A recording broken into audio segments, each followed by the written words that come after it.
ịmụ banyere mpaghara nke abụọ nke ndụ Josef bụ nye mmadụ niile ndị chọrọ ịchọpụta ihe ịma aka n'iru ndị dịka ịraranye, ngharịpụ, mgbaghara nakwa mweghachi nke udo nakwa ịdị n'otu. E nwere ọtụtụ eziokwu ndị pụrụ iweta nnwere onwe ndị anyị pụrụ ịmụta site n'ụzọ Josef siri chee ọgbachi ndị a iru. Igbo ndị ọma na-ege anyị ntị ugbu a, ka udo na amara Chineke bara n'ụba n'aha Jizọs. N'ebe ntụgharị gị nke ụbọchị taa, anyị na-amalite mpaghara nke abụọ nke usoro ọmụmụ ihe nke a kpọrọ Josef, Chineke mere ya n'ezi ebumnobi.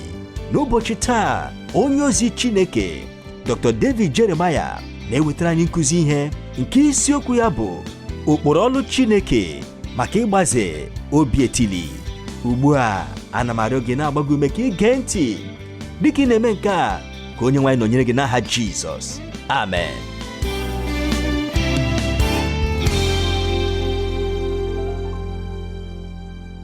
Ụmụnne m na ụmụnna m ndị m hụrụ n'anya, n'usoro ọmụmụ ihe Chineke nwere ebumnobi dị mma banyere ya. Anyị ga-eleba anya taa n'isiokwu bụ nke anyị kpọrọ usoro ọlụ Chineke maka ịgbaze obi etili. Ọ bụ site n'akwụkwọ Jenesis isi 42 malite n'ahịrị nke 1 ruo na nke 24 ka anyị ga-ewere ihe ọmụmụ a. 20 ndị nke ikpeazụ na ndụ ezinụlọ Jekọb ghọrọ ihe na-eme naanị n'otu ụzọ.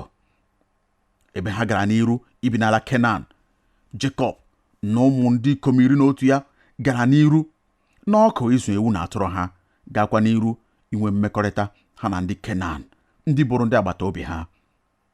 Oge ụfọdụ Jekọb ga-akwa akwa dịka ọ na-eche banyere Josef nwa ya nwoke, onye mmiri ala n'ụzọ a na-apụghị ịkọwa n'ime ọzara Dọtan mgbe o jiri leta ụmụnne ya. Mana oge alụwa ọlụ ya ma malitekwa iwepụ ụfọdụ ihe mgbu nke ọnya ahụ bụ nke emepụrụ Jekọb mgbe Josef funarịrị ya.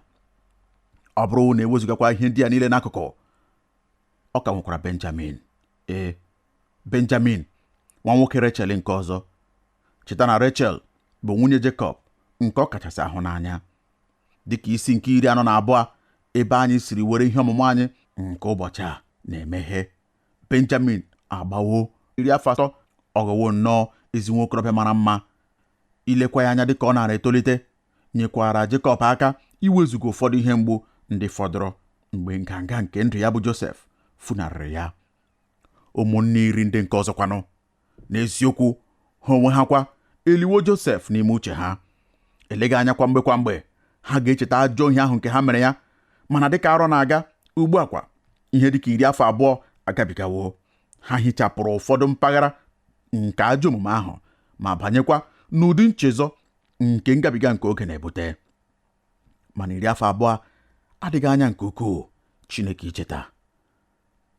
Anne nke Ọstrịa dere n'otu oge na Chineke adịghị akwụ ụgwọ ọlụ na ngwụcha nke ụbọchị niile, mana n'ikpeazụ ọ na-akwụ ụgwọ. Ihe anyị na-echekwa ịhụta n'isi nke 42 ebe a bụ otu n'ime onyonyo kachasị adị ịtụnanya banyere mmeso Chineke megide mmehie nke ndị mere ya chezọwororị kamgbe oge dị anya gara aga. Ị hụrụ, dịka Chineke nara emeso Josef n'ala Ijipt, Chineke nọkwara na-ahazi atụmatụ ya maka mwughachi nke ezinụlọ Jekọb. Dịka anyị niile maara, ọ bụ ezinụlọ nke a họrọ. Ọ dịghị ihe mgbu ọbụla nke a ga-ewezuga iji wughachi ezinụlọ ahụ nakwa Josef. A ga-eji ọbụnadị ọnwụ nke zuru ụwa niile ọnụ iji kpọkọlọta obere ezinụlọ ahụ nke dịrị naanị 7 n'ala Ijipt, ebe ha ga-etolite n'otu obere obodo nke a na-akpọ Goshen, n'ebe ha na-agaghị enweta mmerụ ọbụla site n'ajọ ndụ nke ndị agbata obi ha. Mana ihe ọzọ nke dị oke mkpa karịa ịkpọghachite obere ezinụlọ ahụ nye Josef nakwa ịkpọbata ezinụlọ ahụ n'ime Ijipt bụ ịkpọghachite ezinụlọ ahụ nye Chineke. Ọ dị mkpa na Chineke gbaziri obi ha nke dị ike nke ukwuu ma wetakwa nghọta zuru oke nke obi ikpe ọmụma nakwa mmehie nke ekekọtara ya na ajọ omume nke ha mesoro nwanne ha nwoke bụ Josef. N'isi nke akwụkwọ nsọ a, anyị ga-ahụ ụzọ ọ ga-esi mee ya nakwa ụkpụrụ ndị ọ ga-etinye n'ọlụ n'ime ya.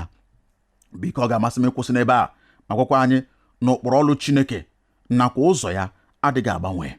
Ọ ka na-akwa n'iru ịlụ ọlụ dịka usoro ụkpụrụ nke ịchị isi ebighị ebi ya siri dị, iji mee ka ụmụ ya jee ije dịka uche ya siri dị. Ị ga-ahụta onwe gị n'ime isi akwụkwọ nsọ a ma ọ bụrụ na e nwere oge ọbụla mgbe ị sitere n'uche Chineke wezụga onwe gị. Ị ga-echeta ụzọ Chineke siri mesoo gị, ọbụnadị dịka o mesoro ndị ikom 10 ndị a. Ọ ga-ejukwa gị anya bụ amara na ịhụnanya nakwa ogologo ntachi obi nke Nna anyị onye bi n'eluigwe. N'isi akwụkwọ nsọ a enwere nzọmụkwụ ole na ole ndị Chineke na-azọpụ iji wee gbazoo obi etili nke ndị ikom 10 ndị ahụ. Ekwenyekwara m na ọ ga-adị mma ma ọ bụrụ na anyị hazie isi akwụkwọ nsọ a site n'ụzọ dị otu a leba ya anya. Ịhazi isi akwụkwọ nsọ a site n'iji ụzọ dị mfe nke iwepụtasị nzọmụkwụ ndị Chineke zọpụrụ ịbanye n'ime obi nke ndị ikom 10 ndị a ma kpọghachitakwa ha na nchegharị, n'ikpeazụkwa na nwekọrịta. Nzọmụkwụ ndị a bụ nzọmụkwụ ndị Chineke ga na-eji alụ ọlụ ọtụtụ oge, ọbụnadị n'ụbọchị taa. Nke mbụ nke e nyere anyị n'ahịrị 3 ndị nke mbụ akpọkwara m ya nwapụta nke ihe isi ike. Ọtụtụ oge mgbe anyị kpafuru site n'ebe Onyenwe anyị nọ, ọ na-ewebata ihe isi ike n'ime ndụ anyị iji nwudo anyị ma nwetakwa uche anyị. Anyị kwukwara n'ahịrị 3 ndị nke mbụ nke isi nke 42 ebe a. Ọ sị, Jekọb wee hụ na ọ ka dị n'Ijipt. Jekọb wee sị ụmụ ya ndị ikom, n'ihi gịnị ka unu na-elerịta onwe unu anya? Ọ sịkwa, lee, anụwo m na ọ ka dị n'Ijipt.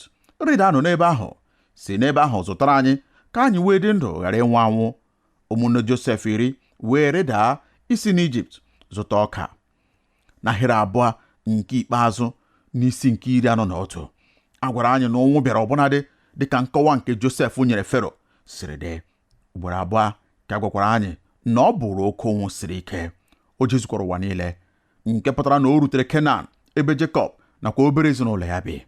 Mgbe ọ ka ha gwụkwara, mgbe ihe oriri ha malitere ịgbada, Jekọb chọpụtara na ọ gaghị ime ihe ngwa ngwa.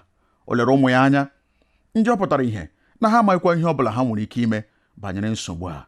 O wee sị ha, ị pụkwara ịnụta ya ọbụnadị n'ụzọ anyị na-esi ekwu okwu taa. Kedu ihe unu nọdụrụ n'ala na-elerịta onwe unu anya? Ọ bụ na enweghị ihe unu ga-eme banyere nsogbu a? E nwere ebe a pụrụ ịchọta ọka, unu aghaghịkwa ije n'ebe ahụ ma rọpụtakwa ya nye anyị. Ọ bụ ihe dị mmasị na ihe nke duru ha na mbụ irute nchegharị bụ mmekpa arụ nke batara n'ezinụlọ, nsogbu nke enweghị ihe oriri.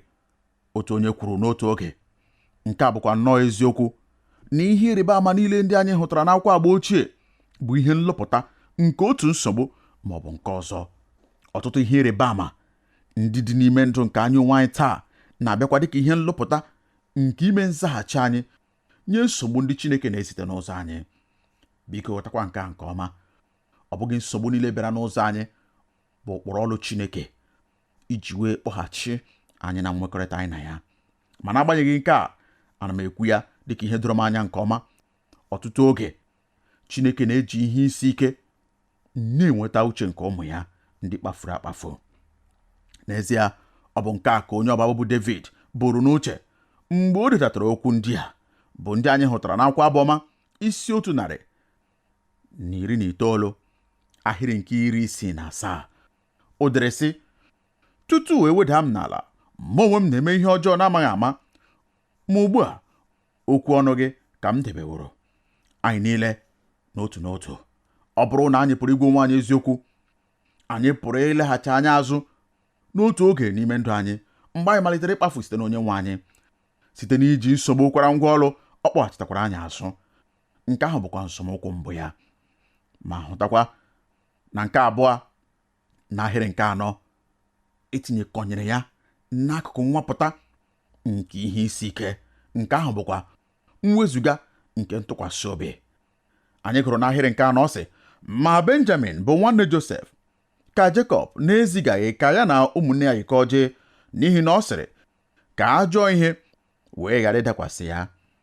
Mgbe anyị gara n'iru n'isi akwụkwọ nsọ a, anyị ga-ahụ ka Benjamin siri dị mkpa nke ukwuu nye Jekọb. Ọ gaghịkwa ekwenye Benjamin ka o soro ụmụnne ya jee. Benjamin bụ naanị otu ihe fọdụrụ ugbu a nke o nwere site na nwunye onye ọ hụrụ n'anya nke ukwuu, nke bụ Rechel. ọ bụ ya bụ naanị ihe ncheta nke bụ mgbe ọbụla ọ hụrụ ya ọ ga-echetara ya nwekọrịta dị ụtọ nke ukwuu nke dịrị n'etiti ya na Rachel ọma ya. Mana e nwere ihe ọzọ karịrị nke a pụrụ ịhụta n'ime ya. E nwere n'ime ahịrị a otu ihe nke na-atụwa aka enweghị ntụkwasị obi nke Jekọb nwere ugbu a n'ime obi ya megide ụmụ ndị ikom iri ya ndị nke ọzọ. Ekwenyeghị m na 10 afọ abụọ ga-agabiga aghaghịkwa inwe ụfọdụ ụmụ ihe ndị ga-eme n'etiti ha, ndị ga-agakwa n'iru iweta obi abụọ n'ime obi Jekọb banyere ofufu Josef nwa ya onye ọ hụrụ n'anya nke ukwuu. Oge ụfọdụ mgbe o lere ndị ikom ahụ anya n'iru, ọ na-ahụta ikpe ọmụma nke na-egosi n'iru ha. Ya mere otu oge ruo na mgbe e zigara ha Ijipt ịzụta ihe oriri, Jekọb apụghị inwe ntụkwasị obi n'ebe ha nọ ịhapụrụ ha Benjamin nwa ya nke ọzọ pụrụ iche site n'aka Rachel, n'ihi na n'eziokwu ọ nabatabeghị ya kpamkpam n'ime obi ya bụ akụkọ ahụ nke ha kọrọ ya mgbe ha weghachitara ya uwe mwụda Josef nke mikpuru n'ime ọbara ewu, ma gwakwa ya na anụ ọhịa dọgburu ya. N'otu ụzọ maọbụ nke ọzọ n'ime uche Jekọb ọ dabaghị nke ọma. N'ime afọ ndị a niile kwa, dịka oge na-aga, Jekọb malitere iwulite enweghị ntụkwasị obi n'ebe ụmụ ndị ikom ahụ niile nọ. Ọ bụkwa ihe pụrụ ime na eleghị anya ụmụ okorobịa ndị a achọpụtakwala mgbanwe n'omume nke nna ha. Ụmụnne ndị a ndị na-abụghịzikwa ụmụaka ugbu a, kama ha bụ ndị ikom ndị tozuru oke. Eleghị anya amatawụkwa ihe kpatara nna ha apụghị tụkwasị ha obi ilekọta Benjamin bụ n'ihi na ọ maara karịa banyere ihe mere Josef karịa nke ha gwara ya. Ọ bụghị eziokwu na ọtụtụ oge mgbe anyị dapụrụ site na nwekọrịta nke anyị na onye nwe anyị na-elegharị anya anyị na-achọ ịhụta olileanya nke ntụkwasị obi ndị na-abịa site na mmadụ ndị maara anyị n'oge ndị gara aga, kama anyị ga-ahụtakwa olileanya nke ahụ nke na-asị nke a bụ nnọọ nwanna anyị onye anyị maara nke ọma. Ihe anyị na-ahụta n'iru ha bụ iru nke na-ajụsị nke ọ bụkwa nwanna anyị onye anyị maara nke ọma. Ọtụtụ oge Chineke na-eji ọbụnadị mwezuga nke ntụkwasị obi ma ọ bụ naanị olileanya dị aṅaa nke sitere n'otu enyi anyị ma ọ bụ nwanna anyị n'ime Kraịst na-echetara anyị na e nwere ihe nke na-adịghị dị ka o kwesịrị ịdị. Enwere ntụkwasị obi mara mma nke ukwuu nke na-azụlite onwe ya n'etiti mmadụ ndị nọ n'ezi nwekọrịta ha na onye nwe anyị, ndị na-enweghị ihe ọbụla ha nwere izo ezo. Enwere ụdịdị enweghị obi ezumike nke na-abịa site na mmadụ anọghị n'uche Chineke, ruekwa na ọbụnadị ndị enyi ya agaghị enwe ntụkwasị obi n'ebe ọ nọ. Ya mere Jekọb zipụrụ ụmụ ya ndị ikom ka ha jee Ijipt. Ha bulikwara njem ha ma gawa Ijipt. Ihe ọzọ nke na-agakwa ime ha bụ iche ihe ndị mere n'oge gara aga iru. Ọ bụ ya bụ mpaghara kachasị ogologo nke isi akwụkwọ nsọ a, ma bụrụkwa ọkpụrụkpụ isi nke ihe ọ pụtara. E nyere anyị ya malite n'ahịrị nke 5 ruo na nke 15, ebe anyị gụrụ okwu ndị ọ sị: ụmụ Izrel wee bịa ịzụrụ ọka n'etiti ndị na-abịa, n'ihi na oke nwa ahụ dị n'ala Ijipt. Ma Josef ya onwe ya bụ onye isi ala ahụ, ya onwe ya bụ onye na-ere ọka nye ndị ala ahụ niile. Ụmụnne Josef wee bịa kpọọ isi ala nye ya, kpuchie iru ha n'ala. Josef wee hụ ụmụnne ya, ọ mata ha, ma o mere onwe ya dịka onye ala ọzọ n'ebe ha nọ. O wee kpanyere ha ụka ike, sị ha, olee ebe unu si bịa? Ha sị, site n'ala Kenan ịzụrụ ihe oriri. Josef wee mata ụmụnne ya, ma ha onwe ha amataghị ya. Josef wee cheta nrọ abụọ ahụ nke ọ rụrụ banyere ha. Ọ sị ha, ndị nledo ka unu bụ, ịhụ ọgbụgbọ ọtọ ala a ka unu bịaworo? Ha sị ya, ee onye nwe m, kama ndị oru gị abịawo ịzụrụ ihe oriri. Anyị niile ụmụ otu nwoke ka anyị bụ, ndị isi n'ezi ka anyị bụ. Ndị oru gị abụghị ndị nledo. Ọ sị ha, ee kama ọ bụ ọgbụgbọ ọtọ ala ka unu bịaworo ịhụ. Ha sị, anyị onwe anyị ndị oru gị bụ ụmụnne 12, ụmụ nke otu nwoke n'ala Kenan. Ma lee, nke nta dị n'aka nna anyị taa, ma otu nke fọdụrụ anọghị ndụ. Josef wee sị ha, nke ahụ bụ ihe m gwara unu sị, ndị nledo ka unu bụ. N'ime nke a ka a ga-amapụta unu. Fero dị ndụ.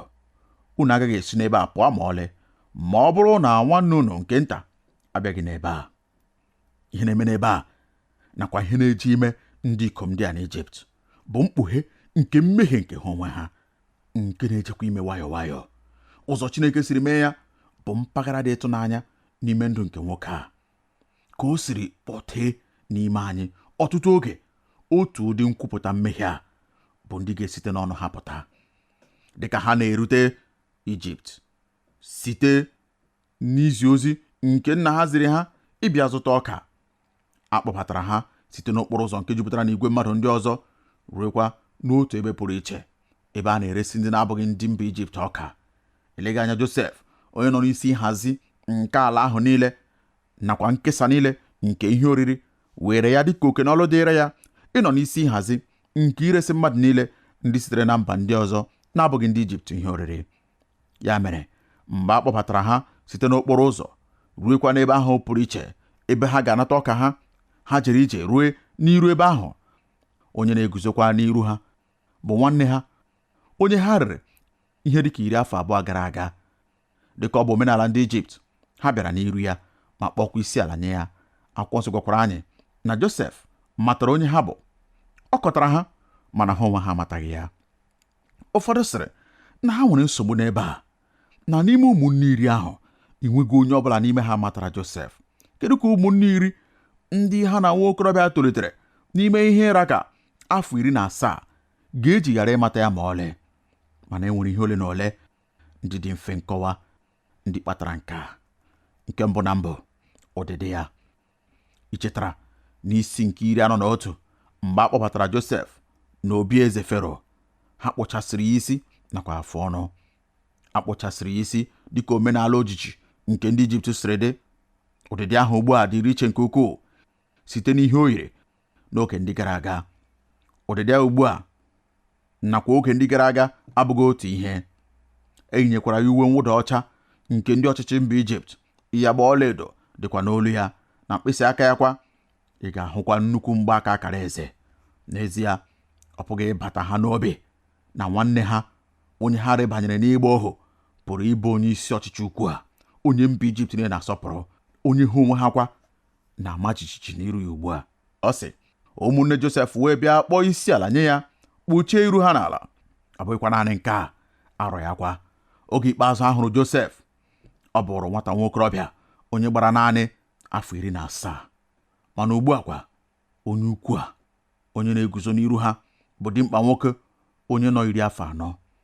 Ọ dịghịkwa mkpa ọbụla ọ dị igwe onye ọbụla n'ime anyị na enwere ọtụtụ ọdịiche ndị enwere, ndị na-ewere ọnọdụ n'arụ mmadụ site na mgbe ọ dịrị afọ 17 ruekwa mgbe ọ dị 40.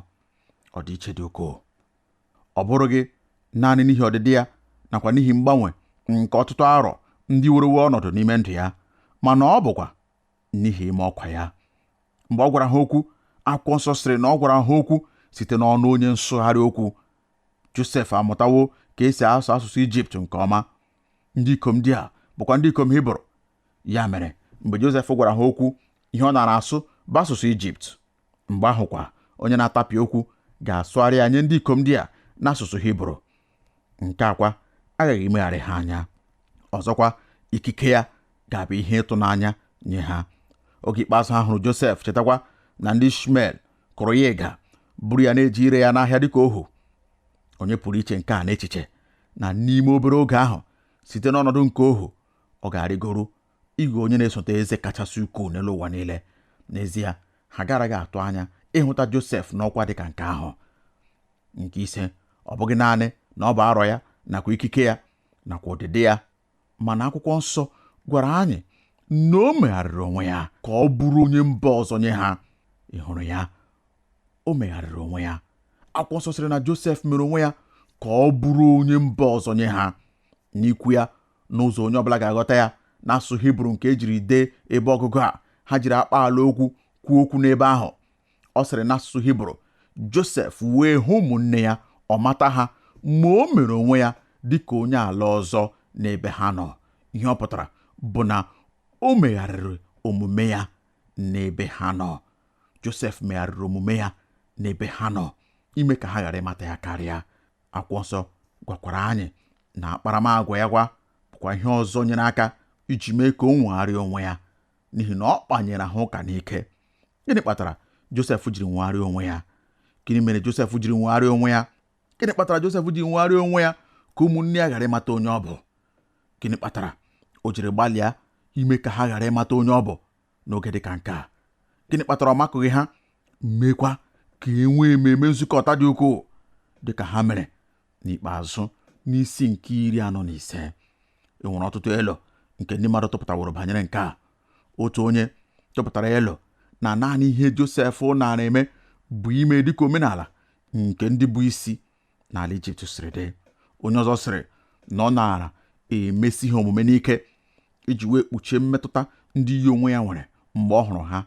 Nke a bụ naanị ụzọ ọ pụrụ isi gbochie mkpụrụ obi nke ya onwe ya itiwa mgbe ọ hụrụ ụmụnne afọ ya ndị ọ na-ahụbeghị kamgbe ihe karịrị afọ 2. Ọ nara ezo mmetụta ya n'okpuru nke omume onye ike. Onye ọzọ kọwakwara otu akwụkwọ nkọwa nke agba ochie nke akwụkwọ nsọ nke onye dere ya bụ nwoke onye a na-akpọ Candlish sịrị na Josef nara eme omume dịka o siri nwee mwulite site n'ime mmụọ ya. Josef chetara nrọ ya banyere ụmụnne ya. Dịka ọ hụkwara ụmụnne ya ka ha na-abịakwute ya, ọ hụrụ nke ahụ dịka mmezu nke sitere n'aka Chineke nke nrọ ndị ahụ. N'ime obi ya, ọ na-akwara echesị nke a bụ nnọọ site n'ebe onye nwe anyị nọ. Ọ bụ onye nwe anyị jidere Josef ma gbochiekwa ya ikpughe onwe ya nye ụmụnne ya. Ekwenyekwara m na a pụrụ inwe eziokwu n'ime nke ahụ. Otu nwoke ọzọ sịkwara na Josef chọrọ inyere ụmụnne ya aka n'ihi na ọ mụtawo n'ime ndụ nke ya onwe ya na enweghị ihe ọ bụla ọzọ nke pụrụ iwulite akparamagwa mmadụ dịka nsogbu. Ya mere ọ chọrọ ime ka ụmụnne ya nwee ohere ọma maka inwe ntozu oke nakwa uto n'ime ndụ nke ha onwe ha. Ọ bụrụ nchekwube ya na eleghị anya site n'ime ka ha gabiga ụfọdụ nwapụta ndị dị ilu, ọ ga-asachapụ site n'ime ha opi ọjọọ ahụ nke dunyere ha irebanye ya n'ime ịgba ohu. Ha sịkwara na omume ya nke o mesoro ha bụ ịhụnanya kpaliri ya, n'ihi na n'ikpeazụ ọ gbaghara ha dịka akwụkwọ nsọ gwara anyị. Ọ bụkwa echiche uche m na n'ime elu ndị a niile banyere ihe mere Josef jiri nweghe onwe ya, enwere ụfọdụ eziokwu nakwa ụfọdụ ihe ndị anyị kwesịrị ịtụle. Mana dịka m nara eme ihe ọmụmụ na mpaghara akwụkwọ nsọ a, echere m na achọpụtara m ihe mere o jiri mee ya. Echere m na ana m ahụ ya ugbu a n'ebe ọ pụtara ihe. Ọ bụ ihe mere o jiri mee ya. Josef nara ewepụtara ụmụnne ya nwapụta ikpeazụ nke ha nwekọrọ ọnụ. Ichetara oge gara aga, tupu Jekọb eziga Josef Jotan ka o jee mata ọnọdụ ụmụnne ya, ọ pụrụ otu ụbọchị, akwụkwọ nsọ depụtakwara anyị n'isi nke 37 na ọ hụrụ ụmụ Bilha nakwa ụmụ Zipa. N'ahịrị nke 2 gee ntị ugbo, ọ sịrị, Josef wee wetara nna ha akụkọ ihe ọjọọ ha. Ị hụrụ ya? Mgbe nke a gasịkwara, ọ bịara ileta ha na Dotan. Mgbe ha nara elekwa ya anya dịka ọ na-abịakwute ha n'ime uwe mwụda ya nke nwere aka, akwụkwọ nsọ sịrị na ụmụ ndị ikom ndị ahụ sịrịtara onwe ha, lee onye ọrụ ọrụ ahụ ka ọ na-abịa. Mana amakwara m ihe ọzọ nke ha kwuru. Ha sịrị, nna anyị ezipụla ya ka ọ bịa ledo anyị ma nyochapụtakwa ihe anyị na-eme ọzọ. Ọ bịara n'ime ọzara ebe a ịhụta ihe anyị na-eme. Ọ ga-alaghachikwa ma gwakwa nna anyị ihe anyị na-eme ebe a. Ọ bụ onye nledo. Ugbu a kwa Josef na-ahụ ụmụnne ya ka ha na-abịa n'iru ya na-egbusakwa ikpere n'ala n'iru ya dịka nrọpụta Chineke sikwara dị. O le ha anya ma sịkwa ha ugboro 3, unu bụ ndị nledo. Unu bịara ịchọpụta ebe ala anyị na-adịghị ike. Unu bụ ndị nledo. Ha tụbara Josef n'ime olulu. Josef tụbakwara ụmụnne ya n'ime ụlọ mkpọrọ. Gịnị kpatara o ji mee nke ahụ? Oge ụfọdụ anyị na-abụ ndị na-adabanye n'ọnya nke mmejọ ihe nke anyị mejọworo ndị ọzọ. Chineke na-ekwenyekwa ka nke a kpọghachite anyị n'inwe mmetụta banyere kpọmkwem mmehie ahụ nke ọ chọrọ ịtụ anyị n'iru. Ugboro 3 Josef sịrị ha, unu bụ ndị nledo. Na nzaghachi ha nye ebubo nke ugboro 2, ha kpughere na mmehie ha megide Josef dị nnọọ ndụ nke ọma n'ime obi nke ha. Nwa nkenta, ọ bụrụ na ị soro ndekọ a, ị ga-achọpụta na enwere ịdị elu nke mkpọghachi mmụọ nke ndị ikom ndị a banyere mmehie nke ha onwe ha mere.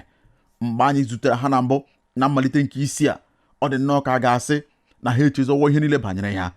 Mana nwa nkenta site n'ihe isi ike, site n'ọjụjụ nke Jekọb jụrụ ha, ugbu a kwa site n'onyinyo nke mmehie ha nke batara ha n'uche, ọnọdụ ndị a na-eweta n'ebe a pụrụ ịhụ ya anya ọzọ ihe ahụ bụ nke ha mere ọtụtụ afọ ndị gara aga nke na-enwekwa ihe ọbụla ha mere banyere ya site n'ịchọ amara nke Chineke nakwa ịnata mgbaghara.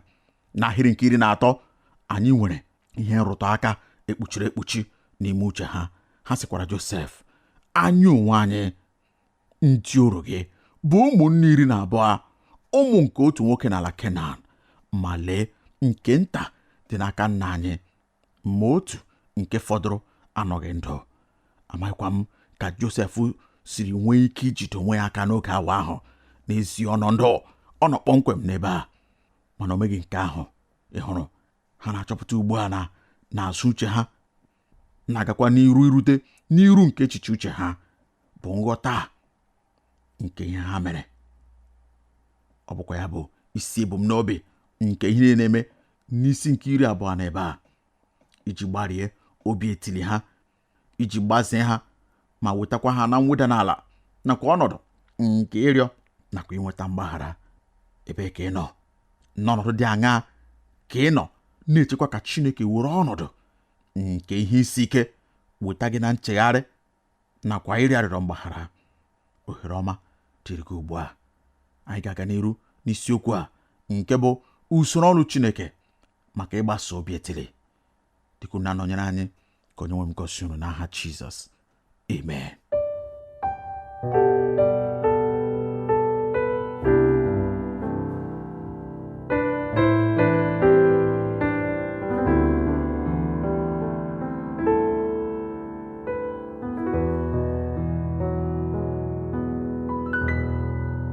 Ka ngọzi na amara Chineke bara gị ụba, gị onye nyere anyị ohere iwetara gị okwu Chineke taa. Ekwenyere m na Onyenwe anyị sitewo n'okwu ya wee gọzie gị. Dịka anyị nụrụ na nkụzi ihe a nke isiokwu ya bụ ụkpụrụ ọrụ Chineke maka ịgbaze obi etili. Ajụjụ m ugbu a bụ, okwu Chineke o metụla gị n'obi? Ị nabatawo Jizọs n'ime ndụ gị? Ọ bụrụ na ị gaghị eme ya, ugbu a bụkwa ohere ọma iji wee mee ya. Ọ bụrụkwa na ịdịwo na njikere ime ya ugbu a, ọ ga-amasị m ka ị soro m kpee ekpere a. Nna anyị nke bi n'eluigwe, ekwenyere m n'ime obi m na Jizọs bụ ọkpara gị, onye bịakwara ma nwụọ ọnwụ n'ihi mmehie m. Ana m arịọ gị ugbu a ka ị gbaghara mmehie m niile. Ana m ekwupụtakwa Kraịst ugbu a dịka onye nwe m na onye nzọpụta m. N'aha Jizọs ka m na-arịọ nke a. Ọ bụrụ na ị kpere ekpere a, ọ ga-amasị m ka ị chọọ nzukọ ndị kwere na Kraịst nakwa n'okwu Chineke. Ha ga-emekwa ka ị mara ihe ndị ọzọ nke ị kwesịrị ime maka ito eto na Kraịst. Ọ bụrụkwa na nkụzi ihe a gọziri gị, ọ ga-amasịkwa m ka ị nọnyere anyị n'agba nke abụọ ya. Dịka ị na-eme nke a, ka udo na ngọzi Chineke bara n'ụba n'aha Jizọs.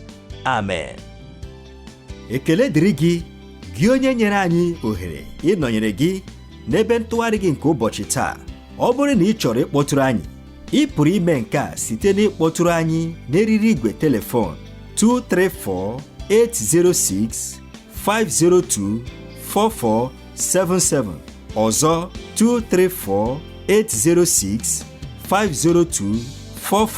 234-806-502-4477, maọbụ site n'izitere anyị ozi email na twr2131@yahoo.fr, maọbụkwa site n'idetere anyị akwụkwọ ozi n'olu ndị Igbo Radio Elwa, P.O. Box 12540, Aba, Abia Steeti nke Nigeria.